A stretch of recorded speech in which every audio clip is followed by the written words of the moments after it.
नमस्कार, बहुत स्वागत है आपका। आप देख रहे हैं खबर अपने मध्य प्रदेश की और मैं हूं आपके साथ विवेक शुक्ला। खबर भोपाल से है, जहां कोविड-19 स्वास्थ्य संगठन के प्रदर्शनकारियों पर लाठीचार्ज हुआ है। पुलिस ने बलपूर्वक प्रदर्शनकारियों को नीलम पार्क से हटाया है। 6000 से ज्यादा स्वास्थ्य कर्मचारियों की भर्ती हुई थी। कोरोना से लड़ाई के लिए अस्थायी तौर पर यह भर्ती हुई थी। नौकरी से हटाने के बाद संविदा बढ़ाए जाने की मांग कर रहे हैं ये प्रदर्शनकारी, और इन प्रदर्शनकारियों को फिर पुलिस ने बलपूर्वक हटाया है। तस्वीरें आपको दिखा रहे हैं और ये बड़ी खबर है। प्रदर्शनकारियों पर लाठीचार्ज हुआ है।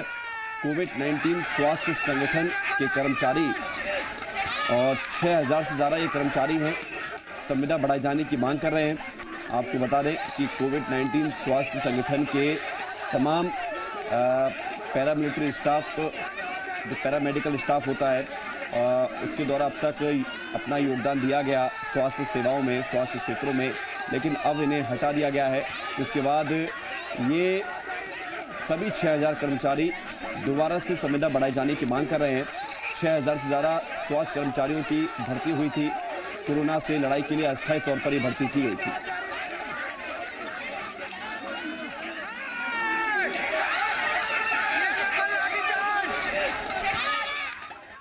लाठीचार्ज किया गया। इसमें हमारे कई साथी घायल हुए हैं, कई को फ्रैक्चर आया है, ब्लीडिंग हुई है। इसके बाद उन्हें जेल में ले गया है और उन्हें अभी तक छोड़ने का कुछ प्रावधान नहीं किया गया। अरेस्ट कर लिया? हाँ सर, उनको हिरासत में लिया। कितने साथियों को पुलिस लेके गई? 600 सर। हमारे जो साथी अभी जेल के अंदर है, ऐसी भी सूचनाएं मिल रही है कि वो उनको वहां पर अंदर जेल के अंदर कुछ को किसी को कोरोना पॉजिटिव दिखा रहे हैं या किसी का टेस्ट कर रहे हैं, और उनको बाकी को अभी वहां पर ग्राउंड के अंदर ऐसे ही अभी भी उनको बाहर ऐसे ही खुले में छोड़ रखा है, ऐसी ठंड के अंदर। जो महिला कर्मचारी थी उनके साथ में मारपीट हुई है, बहुत हुई है। उसमें से जो खबर हमारे पास आ रही है, हमारे कुछ तो कार्यकर्ता ऐसी हैं, उनमें से एक तो शायद प्रेग्नेंट है। और तस्वीरें हमने आपको दिखाई है, जानकारी भी पहुंचाई है। और ज्यादा जानकारी के लिए प्रमोद शर्मा, जी मीडिया संवाददाता राजधानी भोपाल से हमारे साथ जुड़ रहे हैं। प्रमोद, ये स्वास्थ्य कर्मचारी पिछले कई महीनों से कोरोना से जंग लड़ने के लिए महत्वपूर्ण भूमिका निभा रहे थे, लेकिन अब ये चाहते हैं कि इनकी संविदा और बढ़ाई जाए और अब इन पर लाठीचार्ज हो रहा है। बिल्कुल, देखिए, जब कोरोना का कहर प्रदेश में बरप रहा था और सभी अपनी जान की सलामती चाह रहे थे और सभी डरे हुए थे, लॉकडाउन लगा हुआ था, ऐसे में देखिए इनकी नियुक्ति हुई थी। ये जो प्रदर्शनकारी तस्वीरों में देखे जा रहे हैं, जिन्हें पुलिस बलपूर्वक हटा रही है, मारपीट कर रही है, ये मार्च से लेकर अब तक ड्यूटी दे रहे थे। कोविड सेंटरों में अलग अलग पदों पर ये तैनात हैं। प्रदेश भर में 6000 से ज़्यादा ये स्वास्थ्य कर्मचारी हैं। देखिए, अब ये संविदा बढ़ाए जाने की मांग कर रहे हैं और कह रहे हैं कि आगे भी इन्हें नौकरी पर रखा जाए। और ऐसे में देखिए कोरोना का कहर भी बरप रहा है, इस बात को ये कह रहे हैं। और प्रदेश की स्वास्थ्य व्यवस्था की क्या हालत है वो किसी से छुपी नहीं है, लोकेंद्र। अब ऐसे में देखिए ये मांग को लेकर राजधानी में डटे हुए हैं। कोरोना का कहर राजधानी में बरप रहा है। प्रदेश भर से सैकड़ों स्वास्थ्य कर्मचारी जो कोविड के समय ड्यूटी दे रहे थे, उनको अब निकाल दिया गया है। वो राजधानी में पिछले कई दिनों से डेरा डाले हुए हैं, नीलम पार्क में धरना दे रहे थे। अब ऐसे में पुलिस ने उन्हें किस तरीके से हटाया गया है, क्या ये तरीका ठीक है? और देखिए पुलिस किस तरीके से बर्बरतापूर्वक ही कहा जाएगा, कहां पर ले जाया गया है। और क्योंकि इनके साथी ये कह रहे हैं कि उन्हें जेल में बंद कर दिया गया है और कईयों को ये बताया जा रहा है कि वो कोरोना पॉजिटिव हैं, तो फिलहाल हकीकत क्या है? देखिए, तस्वीरों में साफ देखा जा सकता है लोकेंद्र, मारपीट हुई है। कई जो स्वास्थ्य जो कर्मचारी हैं उनको चोटें भी आई हैं। ऐसे सैकड़ों हैं और सैकड़ों की तादाद में ये लोग प्रदर्शन कर रहे थे। कुछ को पुलिस ने हिरासत में लिया है। पहले समझाइश दी गई थी कि आप जो धरना प्रदर्शन दे रहे हैं वो ख़त्म कर दीजिए, लेकिन बावजूद इसके जब इन्होंने धरना प्रदर्शन ख़त्म नहीं किया, और कैसे करते, देखिए इनका परिवार इन्हीं की नौकरी पर चलता है। और अब ऐसे में जब संकट के समय इन्होंने ड्यूटी दी है, तो ऐसे में सरकार से मांग यही कर रहे थे कि आगे भी इनकी ड्यूटी को जारी रखा जाए, लेकिन इनकी मांग नहीं सुनी गई है। जहां ये शांतिपूर्वक धरना प्रदर्शन कर रहे थे, वहां पर किस तरीके से हटाया गया है, ये तस्वीरें साफ तौर पर बयां कर रही हैं। पुलिस ने बड़ी तादाद में जो बिल्कुल प्रमोद, बहुत शुक्रिया आपका। तस्वीर हम देख रहे हैं कि किस तरह से पुलिस ने इन स्वास्थ्य कर्मचारियों पर लाठियां भाजी हैं इनको हटाने के लिए। अब सवाल ये है कि जब इनकी ज़रूरत थी, जब पूरा भारत बंद था, लॉकडाउन लगा हुआ था तब इनकी सबसे ज़्यादा ज़रूरत थी कोरोना से जंग में। आज जब ज़रूरत कम हो गई है या ख़त्म हो गई है तो फिर इनको हटा दिया गया, तो अब ये क्या करेंगे? क्या कोई बीच का रास्ता नहीं निकाला जाना चाहिए? नौकरी ना दीजिए, कम से कम लाठी तो नहीं भाजिए, ऐसा इनका कहना है। और ये भी कह रहे हैं कि जेल में बंद कर दिया गया है और ये कहा जा रहा है कि कुछ लोग कोरोना पॉजिटिव हैं और कुछ महिलाएं भी उसमें शामिल हैं। बहरहाल कोविड-19 स्वास्थ्य संगठन के ये प्रदर्शनकारी जो कि नीलम पार्क में डटे हुए थे, मांग इनकी ये थी कि इनकी संविदा बढ़ाई जाए और वो मांग तो पूरी हुई नहीं, लाठियां जरूर मिली हैं। उधर पूर्व सीएम ने इस पर ट्वीट किया है। उन्होंने लिखा है कि एक तरफ विश्व भर में कोरोना योद्धाओं का सम्मान किया जा रहा है, उन्हें प्रोत्साहित किया जा रहा है, वहीं दूसरी तरफ मध्य प्रदेश की शिवराज सरकार उन पर बर्बर तरीके से लाठियां बरसा रही है। ये घटना बेहद निंदनीय और मानवता और इंसानियत को शर्मसार कर देने वाली है।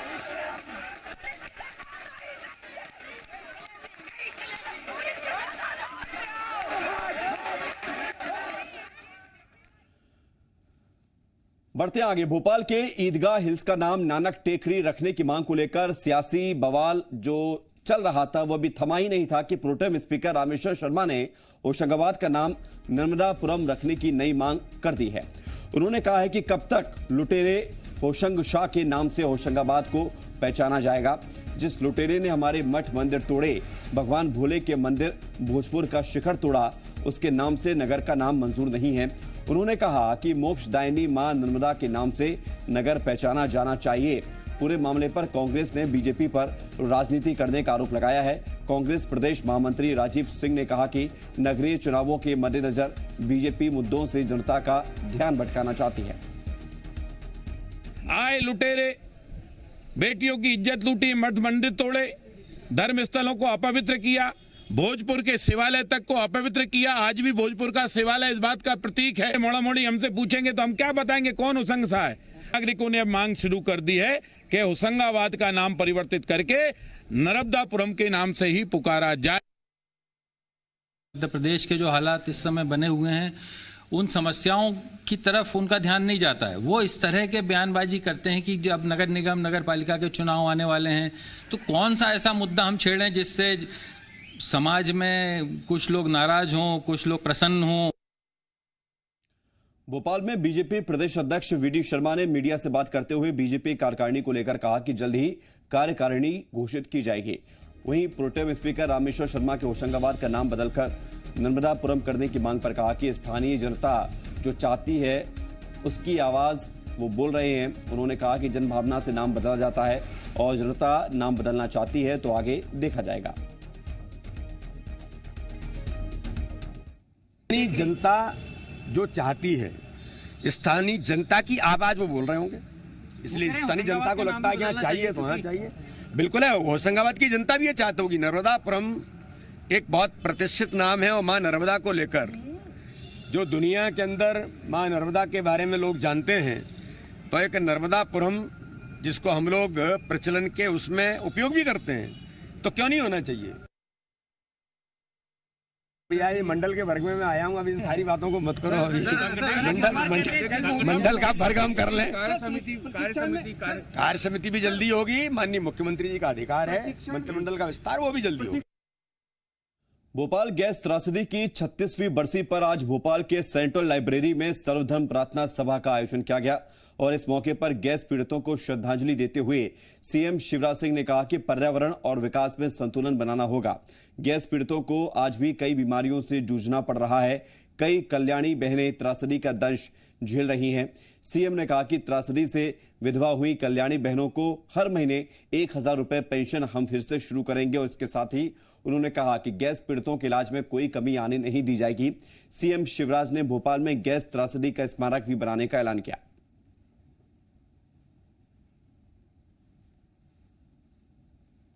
एक तो संकल्प लेने का अवसर है, फिर कोई शहर भोपाल ना बने और इसलिए हम पर्यावरण को भी बचा के रखें, विकास और पर्यावरण में संतुलित स्थापित करें। हमारे गैस पीड़ितों का इलाज और बाकी आवश्यक व्यवस्थाएं लगातार चलती रहे, इसके प्रयास सरकार कर रही है।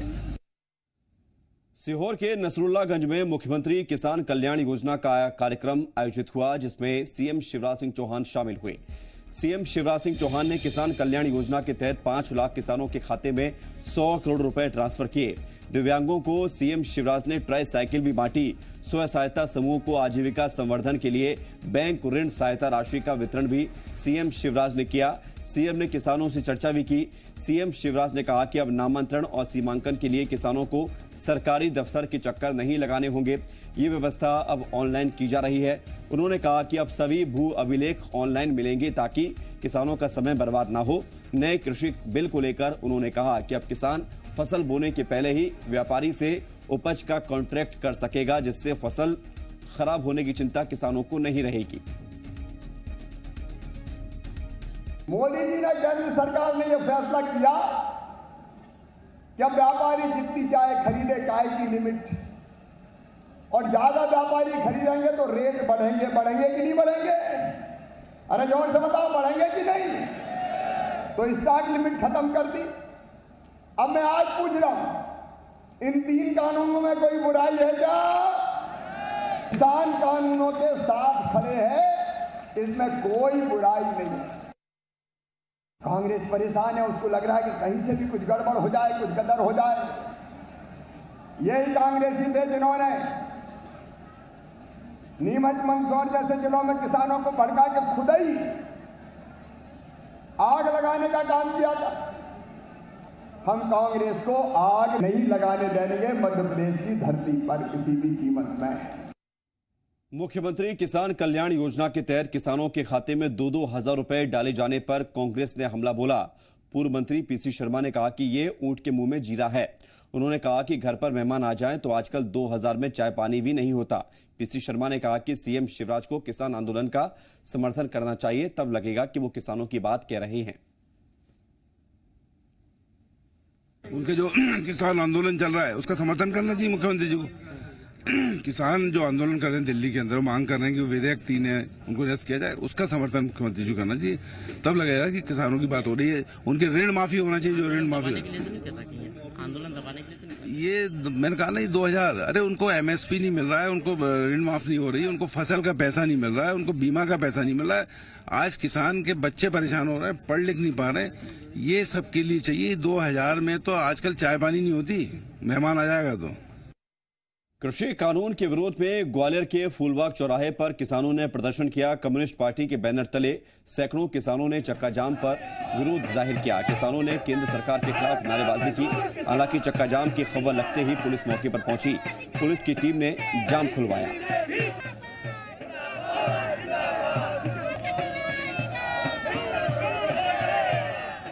ये जो तीनों कानून हैं वो किसान विरोधी कानून है। जो सरकार ने ये कानून बनाए हैं उन्हें अब सरकार वापस ले। इस मांग को लेकर पूरे देश भर का किसान लड़ रहा है। उनके समर्थन में हम लोग भी निकले, यहाँ पर बैठे हैं। छतरपुर के नौगांव तहसील परिसर में बिजली विभाग के खिलाफ कांग्रेस ने धरना प्रदर्शन किया। महाराजपुर के कांग्रेस विधायक नीरज दीक्षित बड़ी संख्या में किसानों के साथ धरने पर बैठ गए और बिजली विभाग के खिलाफ नारेबाजी करने लगे, जिसके बाद मौके पर पुलिस बल पहुंचे। तहसीलदार और बिजली विभाग के अधिकारियों ने समस्याओं को लेकर बातचीत की और ज्ञापन लेकर जल्द समस्याओं के निराकरण की बात कही। कांग्रेस विधायक ने आरोप लगाया कि ग्रामीण क्षेत्र में बिजली विभाग की व्यवस्था खराब है, किसानों को बिजली नहीं मिल पा रही है। आज बराबर 2 महीने से विद्युत विभाग को सूचित कर रहे हैं कि हमारे क्षेत्र में कई जगह के ट्रांसफार्मर जले हुए हैं, उनको समय पर ना बदलते हैं। साथ में वोल्टेज की बहुत कमी है, अवैध कटौती भी करते हैं, अवैध वसूली भी हो रही है। इन सबको बंद किया जाए। एक लाइट का एक समय दिया जाए, कितने से कितने बजे तक रहेगी, अवैध कटौती बंद की जाए। साथ में वोल्टेज पर्याप्त मात्रा में दिया जाए, जिससे कि किसानों की सिंचाई हो सके और फसलें उग सकें। प्लॉट देने के नाम पर गृह निर्माण समितियों के फर्जीवाड़े पर शिवराज सरकार सख्ती के मूड में है। सहकारिता मंत्री अरविंद भदौरिया ने साफ शब्दों में कहा है कि फर्जीवाड़ा करके लोगों का हक छीनने वालों पर कार्रवाई की जाएगी। उन्होंने कहा कि जल्द ही गृह समितियों से प्लॉट लेने वालों को इंदौर में 1000 प्लॉट दिलाए जाएंगे और इसके साथ ही भोपाल और उज्जैन में भी प्लॉट दिलाए जाएंगे। अभी इंदौर में लगभग 1000 प्लॉट का आवंटन हम करवाएंगे और देंगे जाके। मैं स्वयं जाऊंगा, माननीय सीएम साहब को समय भी लूँगा। उज्जैन में 200-500 प्लॉट जो पड़े वो दिलवाऊंगा, भोपाल में दिलवाऊंगा। तो मैं उन सबको जिनका हक है वो हक मरने नहीं देंगे, उन सभी को प्लॉट शीघ्रतम उपलब्ध कराएंगे। मुझे लगता है 1-2 महीने के अंतर्गत मैं ये सब कार्रवाई करवा दूंगा। जिन लोगों ने गड़बड़ी करी, क्या उन लोगों को सजा मिलेगी? मेरा कहना कि एक भी आदमी जो गड़बड़ी करेगा इस सरकार में बचेगा नहीं। मेरा कहना कमलनाथ जी की सरकार में हाउसिंग सोसाइटियों पे सिर्फ और सिर्फ वसूली अभियान किया था उनके नेताओं के द्वारा। नेताओं के दबाव में उस समय जो भी कर्मचारी रहे होंगे उनके दबाव में ये सब उनको दबाया गया था। ग्वालियर में एंटी माफिया अभियान जारी है। अलकापुरी में कांग्रेस नेता कल्याण कंसाना और केदार कंसाना की 2 मंजिला मार्केट पर कार्रवाई शुरू हो गई। एंटी माफिया टीम ने दुकानदारों को सामान निकालने की मोहलत दी। उसके बाद जेसीबी ने मार्केट को तोड़ना शुरू कर दिया। आरोप है कि कंसाना बंधुओं ने ये मार्केट सरकारी जमीन पर कब्जा करके बनाया था और इस मामले में कंसाना बंधु कुछ भी कहने से बचते हुए नजर आए। आपको ये बता दें कि सिंधिया जब कांग्रेस में थे तो कल्याण और केदार कंसाना उनके करीबी माने जाते थे।